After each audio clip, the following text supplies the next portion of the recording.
My cat ignores me because he's ascending to godhood. The uncomfortable truth, it's 2 a.m. You're standing in your kitchen, holding expensive tuna, the kind you can't even afford for yourself, whispering your cat's name because you don't want to wake the neighbors. And your cat, he's on top of the refrigerator, staring down at you with those unblinking eyes, completely motionless. And that's when it hits you. He's not ignoring you because he's stubborn. He's not ignoring you because that's just what cats do. He's ignoring you because he has transcended your mortal comprehension. He has achieved a level of consciousness so cosmically significant that your existence barely registers in his divine awareness. Welcome to the uncomfortable truth every cat owner eventually faces. Your cat isn't a pet. Your cat is a deity in training. And you? You're the help. The evidence we've ignored before you dismiss this as another unhinged internet rant, which, fair enough, it absolutely is. Let's examine the evidence we've been ignoring for millennia.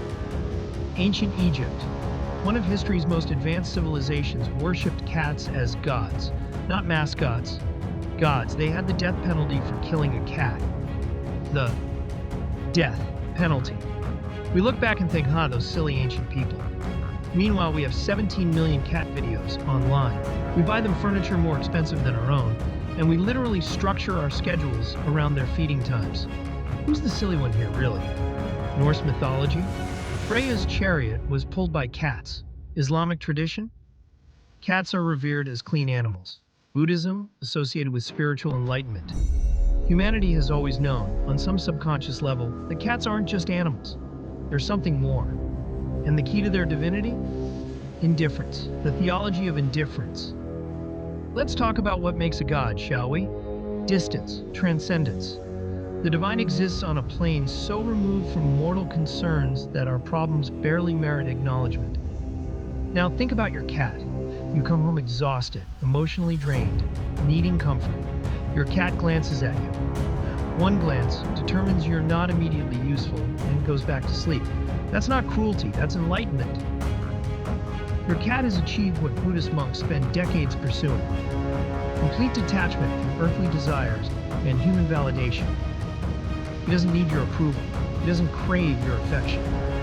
He exists in perfect self-sufficiency, acknowledging you only when his physical form requires sustenance. And here's the really brilliant part. The more he ignores you, the more desperately you seek his approval. You buy new toys. You try different treats. You become a scholar of his divine will. This is literally how religion works. The absent God who provides just enough acknowledgement to keep you devoted, but never so much that you feel secure. It's the ultimate power dynamic. And your cat is a master at this game. The hierarchy of servitude. Let's address your actual position in this relationship. You think you're the owner. After all, you pay the bills. You clean the litter box.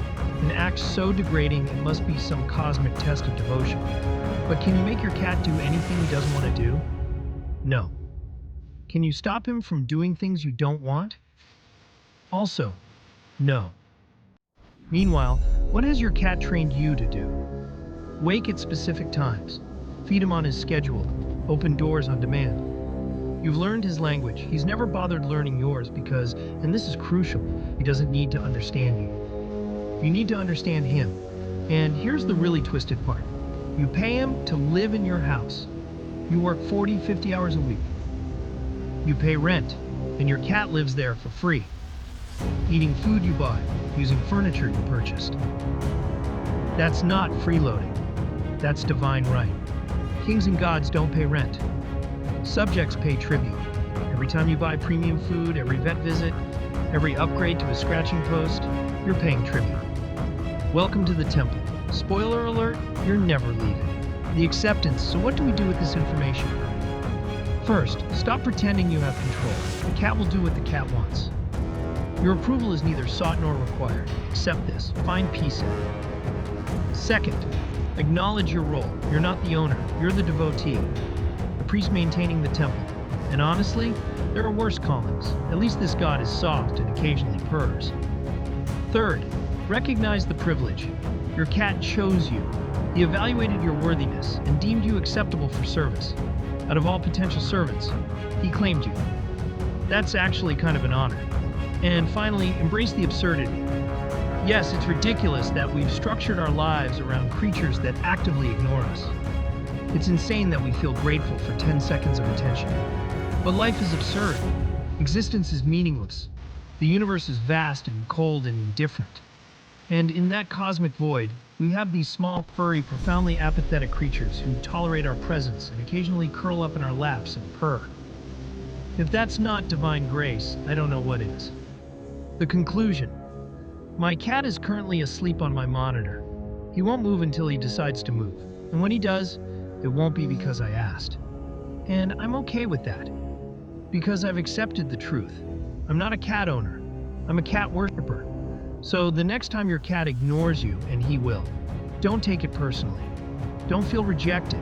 Just remember, you're not being ignored by a pet. You're being transcended by a god. And honestly, that's kind of metal.